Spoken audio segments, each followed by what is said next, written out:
Well, I'm going to tell you about some of the exciting adventures of a very good friend of mine, Doctor Snuggles. Dr. Snuggles is an inventor of a variety of wonderful contraptions, which he makes in his shed at the bottom of his garden. And they're all designed to help children, animals, and all living things. His aims and his dreams lead him and his assistant Dennis the Badger in and out of many adventures, which also feature his arch enemies, Professor Emerald and Willy, the terrible fox. We all, I think, enjoy listening to travellers' tales, to stories that people bring back from far distant places. Maybe they write it down in a book or they tell their story on television. Here's a marvellous traveller's tale which actually takes us way beyond this world into a strange planet called Pandor. It's the story of the mysterious magical casket. One day, Uncle Bill arrived at the Snuggles household with a very strange tale to tell. Everyone was so excited that they didn't notice the nasty-looking vulture and beady-eyed jackdaw perched in a nearby tree. The moment everyone had gone inside for tea, the horrible pair flew down from the tree, changed into none other than evil Professor Emerald and his wicked bush baby Horner, and crept up to an open window to eavesdrop on Uncle Bill's story. "It all began when I was exploring the great eastern desert," said Uncle Bill, putting 6 sugar lumps into his tea and helping himself to one of Miss Nettle's jam tarts. "A terrible sandstorm blew up, and I had to shelter in my tent for days. When the storm finally subsided, I crawled out and saw, to my amazement, that the winds had uncovered the ruins of an ancient city. Instantly, I set out to explore it. In one building, I discovered a room decorated with strange symbols and containing a huge stone coffer. I lifted the lid and inside found a mysterious scroll. No sooner had I picked it up than outside an angry wind began to blow, and by the time I reached my tent, taking the scroll with me, another fierce sandstorm was raging. By the next morning, the ancient city had disappeared again under the blowing sand. All that remained was the mysterious scroll, which I hope you will now help me to decipher." After a long rummage in his rucksack, Uncle Bill finally produced the ancient scroll. It was covered in strange symbols that no one could understand, not even Horner the bush baby, who had his telescope trained on it from his grandstand seat inside Professor Emerald's top hat. It was Nobby who first discovered the trick. He noticed that when he scampered up and down the scroll with his magnifying glass, the symbols turned into pictures. So, the scroll was really a magical reel of film. Dr. Snuggles and Dennis immediately rigged up a film projector, and everyone settled down excitedly to watch, Professor Emerald and Horner included. To their amazement, a warrior appeared, riding a fierce dragon, whose scarlet fire gradually covered the whole screen. Slowly, the fire cleared to show a small temple on a mountaintop. Inside it was a mysterious, magical-looking casket. Suddenly, its lid began to lift, and a beautiful light shone from inside, glowing with all the colours of the rainbow. Then, the film ended. Everyone was mystified. "Perhaps the multi-whereabouts machine could tell us something," cried Dennis, heading for the shed. Professor Emerald and Horner only just changed back into their disguise in time. But the multi-whereabouts machine was so distressed by the ancient scroll that it blew a fuse and was no use at all. Granny Toot's cosmic cat, whose strange powers had often helped Dr. Snuggles in the past, also got very jumpy at the sight of the scroll. She advised Dr. Snuggles and Uncle Bill to consult the old man of the mountain instead. Granny Toots made everyone some sandwiches for the long trip. After much puffing and blowing, they reached the top of the mountain to find the old man sitting cross-legged outside his cave. "I sense the presence of evil," he muttered to himself. No one had noticed the vulture and jackdaw crouched behind a nearby rock, and they thought he must be talking about naughty little Nobby. When Uncle Bill produced the mysterious scroll, the old man nodded wisely and threw a handful of glittering magic dust into the air that showed pictures of the strange story he was about to tell. "Once upon a time," began the old man, "the people of Pandor lived very happily on their beautiful planet. Their most treasured possession was a casket containing Pandorium, one of the rarest elements in the universe, and one with strange magical powers. The casket was guarded by an old priest in a mountain temple. One night, a foolish young warrior tried to steal the casket, and the old priest hurled it deep into space rather than allow its dangerous powers to fall into the wrong hands. The foolish young warrior was banished from Pandor and condemned to search the universe until he had found the casket and restored it to the temple. To this day, he is still searching, my friends, for that casket lies hidden somewhere here on Earth." We must find it as soon as possible," declared Dr. Snuggles, almost as if he knew who else was listening. And home they rushed to begin building a rare element-detecting machine in Dr. Snuggles' shed. No sooner had they finished it and trundled it into the garden for testing than a horrible vulture swooped out of the skies, seized the machine in its claws, and flew off with it. "So long, you nincompoops!" it screeched. Recognizing the evil voice of Professor Emerald, Dr. Snuggles hurried off to his dreamy boom-boom rocket to set off in hot pursuit. But Horner, in his jackdaw disguise, had unscrewed every screw with his... and the dreamy boom-boom lay in pieces on the ground. So off they raced in the Snuggle truck instead, almost bumping into a whole orchestra of very angry instruments.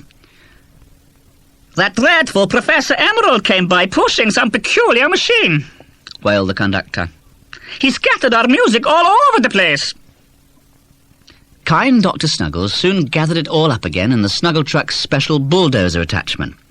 "They went that way," cried the grateful conductor, pointing with his baton towards the Sugarloaf Mountains. Off went the Snuggle truck, but unfortunately Dr. Snuggles didn't look where he was going. "Look out!" yelled Uncle Bill. But it was too late. The Snuggle truck was stuck fast in the sticky toffee swamp. Meanwhile, deep in the Sugarloaf Mountains, the villains had discovered the magical casket, with the help of Dr. Snuggles' rare element-detecting machine, buried under a huge heap of humbugs. They immediately changed back into their disguise to fly safely back over the toffee swamp. "Ha-ha! Have fun!" screeched Professor Emerald, the casket in his claws, when he saw the Snuggle truck. "We're off home to Seaweed Castle." "Wait!" cried Dr. Snuggles. "You have no idea of the terrible powers of Pandorium." "Rubbish!" squawked Professor Emerald, and away he flapped to the Indian Sea and Seaweed Castle.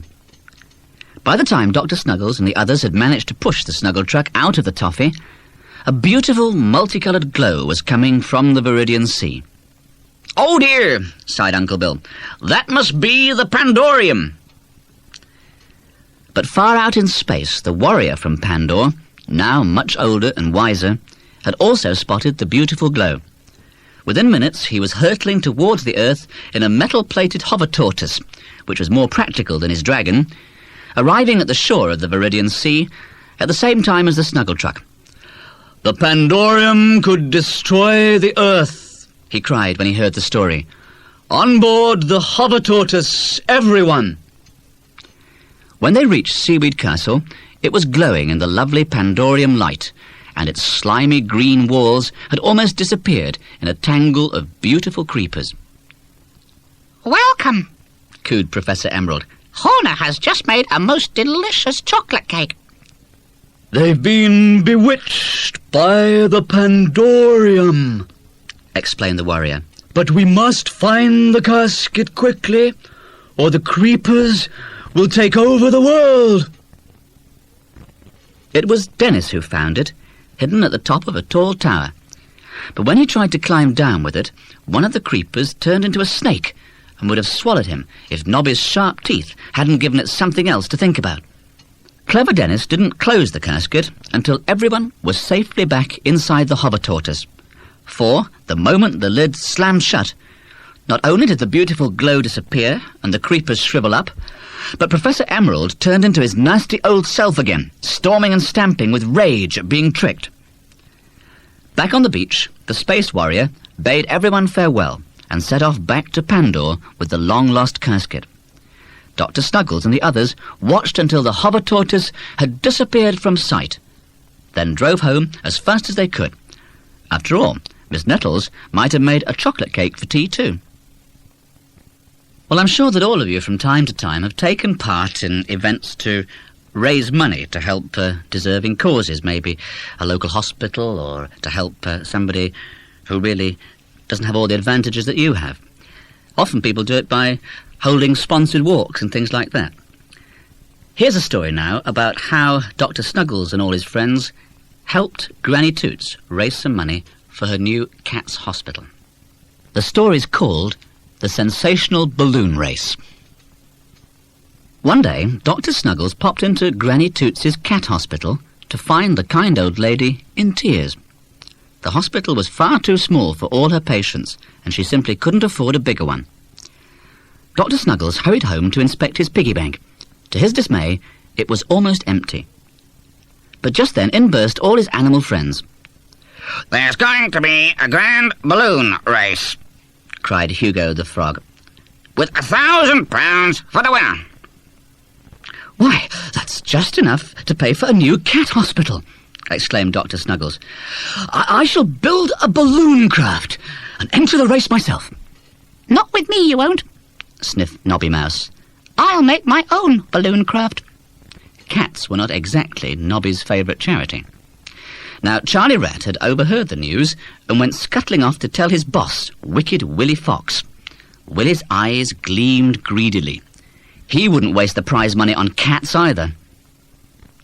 Meanwhile, Dr. Snuggles had taken the snuggle truck to Mr. Vermicelli's fairground to fetch a gaily painted swing boat, a huge umbrella, and a big box of balloons. Everyone helped blow up the balloons, whilst Dr. Snuggles and Dennis the Badger fixed the umbrella and an old anchor to the swing boat. In no time at all, they were towing their magnificent balloon boat to the starting line. Nobby was already there, in a balloon-powered flower pot called the Mouse Pot, whilst Charlie and Willy sat smirking in a homemade nasty craft. "Ready, steady, go!" shouted the referee, waving his flag. How everyone cheered as all the brightly coloured balloons rose into the sky. The balloon boat was soon in the lead, with Dr. Snuggles as captain, Dennis as first mate, and Coot-Boot the messenger bird as lookout. "Look out!" Coot-Boot squawked suddenly. "It's the nasty craft!" Dr. Snuggles could hardly believe his eyes. The nasty craft was heading straight for them at a great rate of knots. "They've got an engine on board!" he cried. "Lower the balloon boat immediately!" Hastily, Coot-Boot began popping balloons with his beak. In the nick of time, the balloon boat dropped out of the range of the nasty craft, which crunched into the top of a church spire instead, smashing the engine and throwing Charlie and Willy into the air. They only just managed to grab the anchor rope in time. "We'll get you the next time," scowled Willy, shaking his fist as Dr. Snuggles and Dennis sailed merrily by. Then he sat down and put his feet up whilst Charlie mended the engine. Sure enough, Dr. Snuggles and his crew were just enjoying their lunch when a swarm of wasps appeared out of nowhere and began to burst all the balloons. Pop, pop, pop. "Hee, hee, hee," chortled Willy Fox, waving an empty jam jar as the nasty craft went hurtling by. But the balloon boat was already tumbling out of the sky towards a great green jungle, where it bounced off a tree and tumbled into the undergrowth. "How fortunate!" twinkled Dr. Snuggles, picking himself up.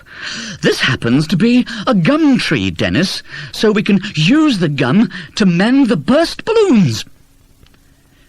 The balloon boat was soon on its way again, floating over the salt and pepper mountains.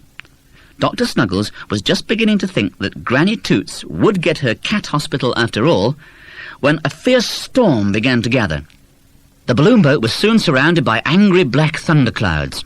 It rocked wildly and suddenly crashed right into the side of a mountain. Fortunately, Dr. Snuggles and Dennis landed in a sandy ravine and were unhurt, but the balloon boat was smashed to smithereens. Said Dr. Snuggles, watching the thunderclouds suddenly disappearing into what looked like a giant vinegar bottle. Winnie Vinegar-Bottle is in a bad temper today, unless I'm very much mistaken. Perhaps we should go and investigate. Sure enough, inside the vinegar bottle, Winnie the Witch was hopping mad. She was trying to mend her magnificent new 10-gear broomstick, but the crosser she got, the more muddled her spells became. Dr. wasn't one to miss an opportunity. "I'll mend your broomstick, Winnie," he declared, "if you promise to cast a spell that will put our balloon boat back together again." Winnie promised, and in no time at all, both broomstick and balloon boat were airborne again. Then, with a snap of her bony fingers, Winnie summoned a magic wind to blow Dr. Snuggles and his crew safely out of the mountains. The balloon boat was soon on course again, sailing high over a tropical sea. But it was so hot that they drank all their lemonade and had to stop at a little coral island for fresh water. No sooner had Dr. Snuggles and Dennis gone in search of a stream than Willie and Charlie appeared. They tiptoed gleefully across the sand, untied all the balloons from the balloon boat, and escaped in the nasty craft, hidden behind the rocks. Coot Boot was supposed to be keeping watch, but it was so hot that he'd fallen asleep under a palm tree.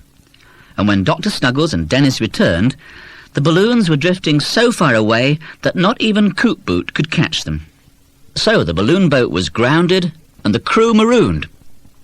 Everyone was just about to despair when they heard the sound of sobbing from a nearby rock pool. It was a little lost octopus. "Don't cry, we'll find your mother," Dr. Snuggles comfortingly. And he and Dennis carried the little octopus carefully along the rocks out to sea. "Help!" yelled Dennis suddenly, as he was lifted up by the long tentacle of an angry mother octopus. But when she heard what had happened, the mother octopus was so grateful that she dived into the ocean and returned with a huge net made of seaweed. Perhaps this will help recover your balloons. She smiled. Sure enough, with the help of the seaweed net, Coot Boot managed to catch nearly all the balloons. He also caught Nobby Mouse in his mouse pot.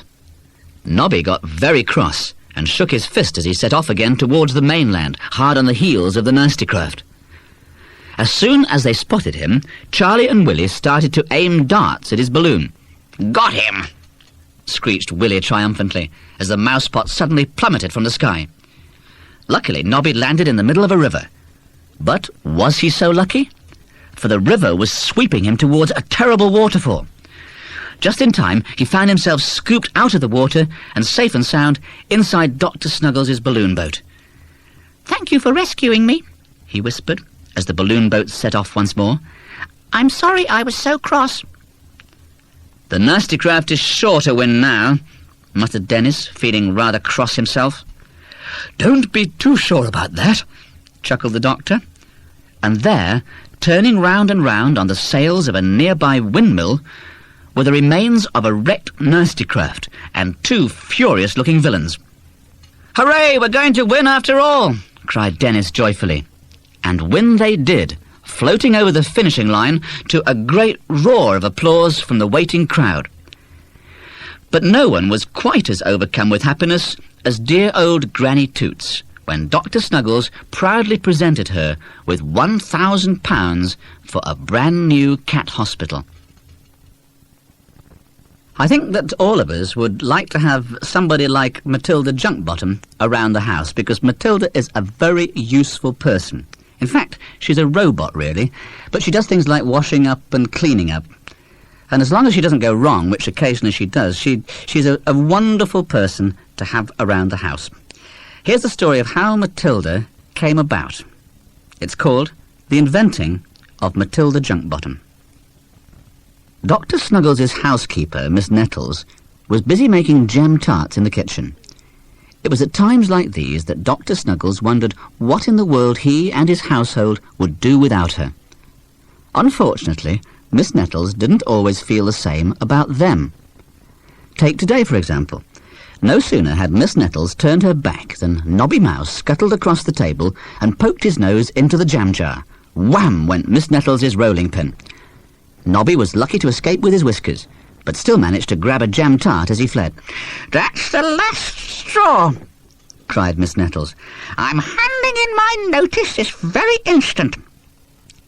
Miss Nettles handed in her notice so often that Dr. Snuggles had built her a special off-in-a-huff machine. It brought her back again, too, for Miss Nettles always came back. "But not this time, I shan't," she cried. And with a loud bang, the off-in-a-huff machine shot away into the distance, taking Miss Nettles with it. "Oh, dear," sighed Dr. Snuggles, picking up the lace handkerchief Miss Nettles had dropped on the path. "Perhaps she means it this time." Suddenly, he had an idea and hurried away into his shed.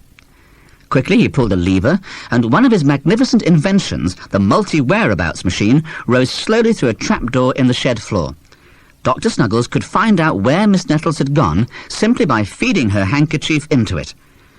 All his animal helpers gathered round anxiously as a picture of Miss Nettles appeared on the screen. She was having tea with her best friend, Madame Dumpetoo, and Madame Dumpetoo's rather snooty dog, Lord Louis.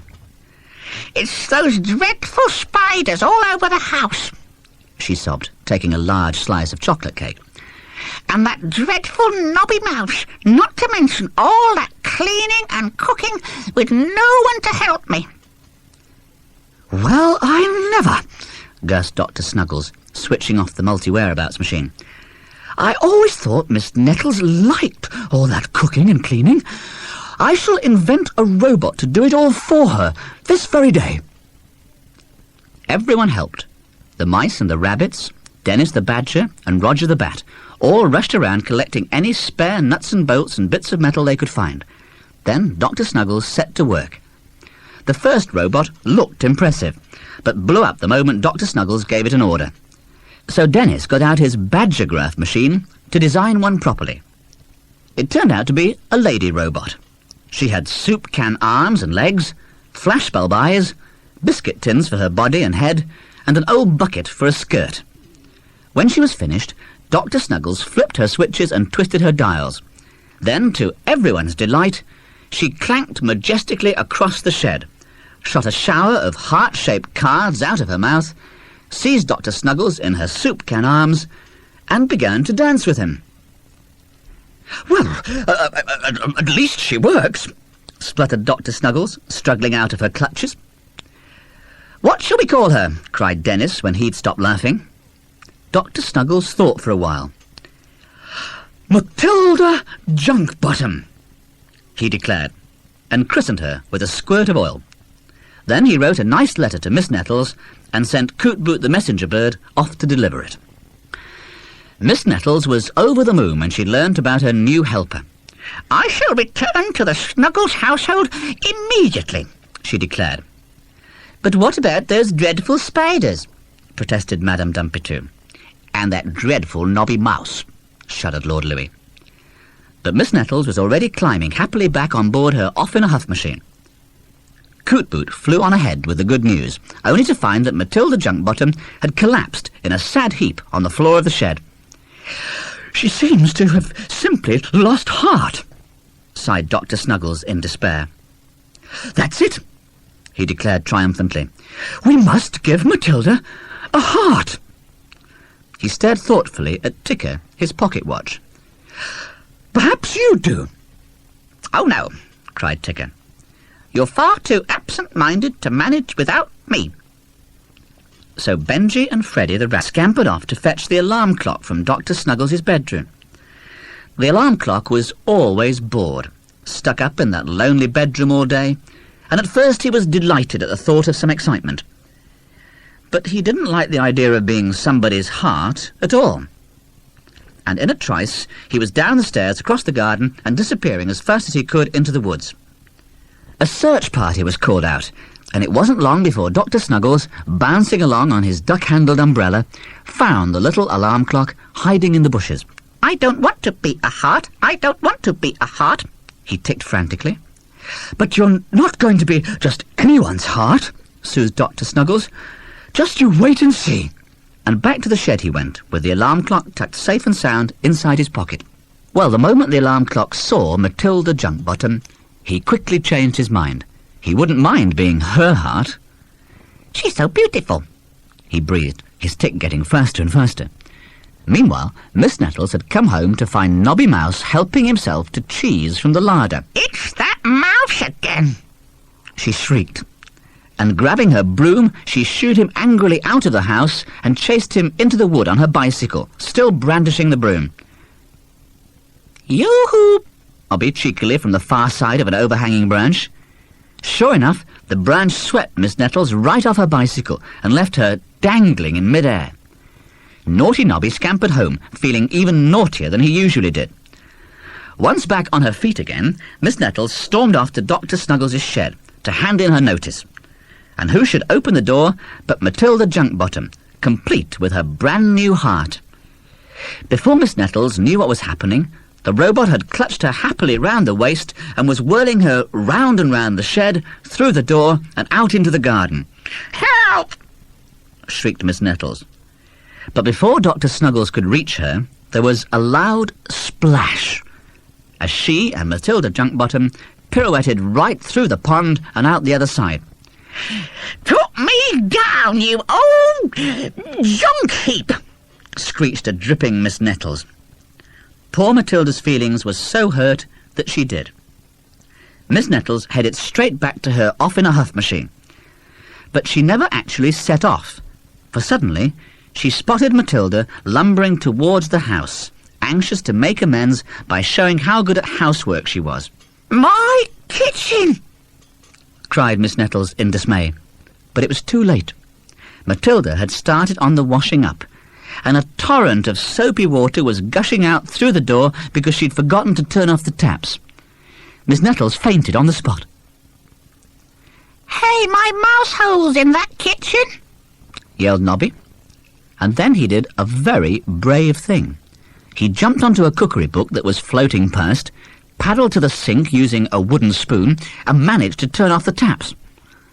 By the time Miss Nettles came round, everyone had helped mop up the mess. In fact, the kitchen looked so clean that Miss Nettles was delighted.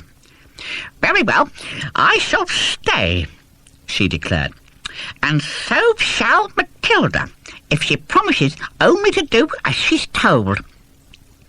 Mathilda promptly shot a shower of heart-shaped cards out of her mouth. Miss Nettles was so touched that she beamed one of her rare and charming smiles at everyone, including Nobby Mouse. And as for Dr. Snuggles, well, he just heaved a huge sigh of relief. Well, you probably know from watching the news that I'm very interested in stories about protecting the world about us, about making sure that not too many forests are chopped down, that the seas are kept clean, or as clean as possible. And here's a story involving Dr. Snuggles and his friends, which has a message hidden in it somewhere about the way that a lot of us mistreat a very vital part of our world. See if you can spot the message as we listen to the story of the ever-so-sorrowful river. One very hot day, Dr. Snuggles was sitting under a parasol in his garden when Coot-Boot, the messenger bird, flew in looking very hot and bothered. Terrible news, he panted as Nobby revived him with a jug of cold water. All the water in the world is disappearing. Good gracious me, declared Dr. Snuggles, springing out of his chair despite the heat. We must go and check our own river immediately. And off he bounced on his duck-handled umbrella with Coot-Boot, Dennis and Nobby in hot pursuit. But when they came to the river wasn't there, only a few puddles full of unhappy-looking fish. Dr. Snuggles and his friends were very worried indeed, and set off up the dry riverbed to find out what had happened. They found the river curled up at the back of a dark cave, sobbing with terror. I'll disappear if I go outside. I know I will, it moaned unhappily. Dr. Snuggles mopped at his tears with his handkerchief, which was soon sopping wet. "Nonsense, my dear little river," declared Dr. Snuggles, squeezing out his handkerchief. "Come along with us. The river creatures need you, not to mention all the trees and flowers. We will lead you safely down to the sea, where you will be a big river." Still sniffling unhappily, the little river began to creep back along the riverbed. But as the fish began to dart with joy and the flowers held up their bright little heads again, it became much more cheerful and was soon positively rolling along. But the moment it caught sight of the sea, it cowered behind a big boulder and began to sob again. And this time, Dr. Snuggles, hurrying along behind with Nobby, Dennis and Coot-Boot, could quite understand why. For someone had been stealing huge chunks of sea. "Oh, my goodness!" cried Dr. Snuggles. "Uncle Bill is down there, studying the ocean bed in his lobster chamber. We must go and warn him." And with Dennis and Nobby hanging on for dear life, he bounced off, in and out of the water, on his remarkable duck-handled umbrella. Far out to sea they went, Coot-Boot flying overhead, until they came to a small island covered by an enormous sandcastle. When they stopped for a rest, the Sand King promptly appeared with 2 soldiers. "Seize them!" he cried. "They're spies of the Big Dipper Beast!" Dr. Snuggles was just about to protest when the horrible head of the Big Dipper Beast himself rose out of the waves, roaring loudly. The Sand King and his soldiers immediately shot back into the castle. "Nobody wants to play with me," sniffed the lonely Big Dipper Beast mournfully. "That's because you look so ferocious," explained Dr. Snuggles, once his knees had stopped knocking. And whilst the kindly doctor taught him to smile, the others smartened him up a bit. He was soon a most presentable monster indeed, and the delighted Sand King reappeared to say hello. The Big Dipper Beast was so grateful that he gave his new friends a lift to Whale Ferry Island, where they boarded a large blue whale and set off again in search of Uncle Bill.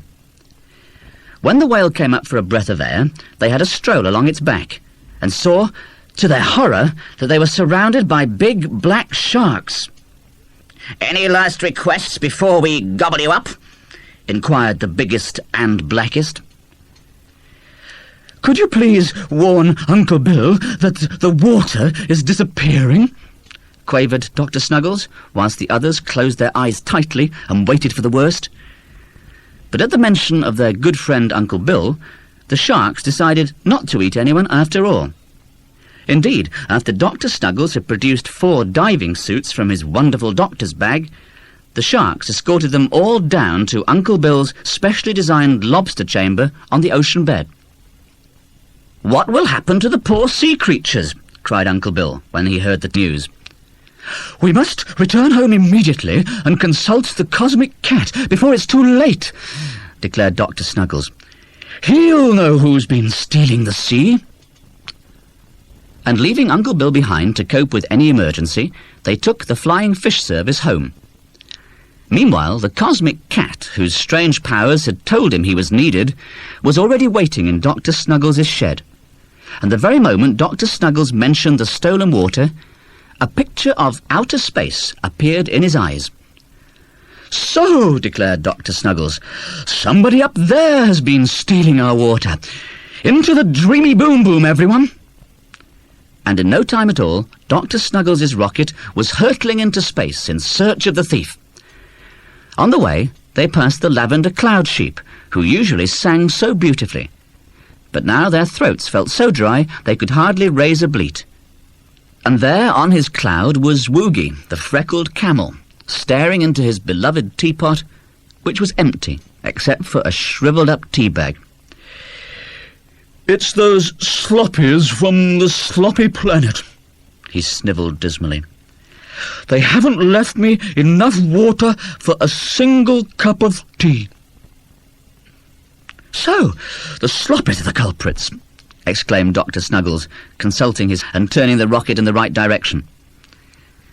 They soon knew they were on the right track, because there were puddles of water floating about everywhere. The sloppies were sloppy in more ways than one. Landing on the sloppy planet with a loud splash, They peered out of the dreamy boom boom to find that the whole planet was covered in water.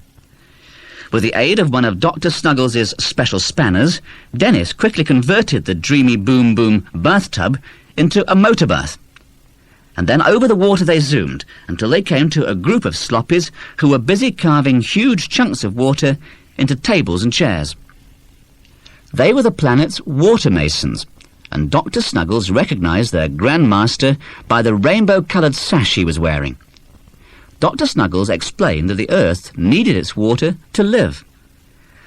"We thought it was just rubbish," exclaimed the Grand Master, pointing to one block of water that had tin cans lying on the bottom. "But if you need it, of course you must take it back." Feeling rather ashamed, Dr. Snuggles promised to see that people on Earth looked after their water better in future. Then he, Dennis and Nobby fastened special water hooks and tow ropes to all the blocks and set off back to Earth. But all that water was too heavy for the dreamy boom boom, and it began to fall backwards. Nobby quickly began to gnaw one of the ropes. Just in time, the biggest chunk of water broke away, and the rocket began to climb again. "Well done, Nobby," cheered Dr. Snuggles and Dennis. On their way back to Earth, they left a large chunk of water for Woogie and the lavender sheep, then swept low over the ocean, dropping blocks into all the holes. In one of the holes, Uncle Bill came out of his lobster chamber to wave, whilst out of the windows peered all the fish, eels and octopuses that he'd rescued. "Here it comes!" yelled Dr. Snuggles, and down splooshed the water, hiding Uncle Bill and the lobster chamber from sight. "And now to cheer up our ever-so-sorrowful river," declared Dr. Snuggles, bringing the dreamy boom-boom down just outside the cave. The little river was so delighted at the good news that he bounded straight off towards the sea, filling up the riverbed behind him. At last, Dr. Snuggles, Dennis, Nobby and Cootboot set off for home, where Miss Nettles and Mathilda Junkbottom were eagerly awaiting them. But no sooner had they stepped out of the rocket than there was a loud crack of thunder, and the rain came pouring down. "Hey, Doctor, it's raining. Don't you need me?" demanded the duck-handled umbrella. "No, thank you, umbrella," laughed Dr. Snuggles. "Just this once I think I'd rather get wet."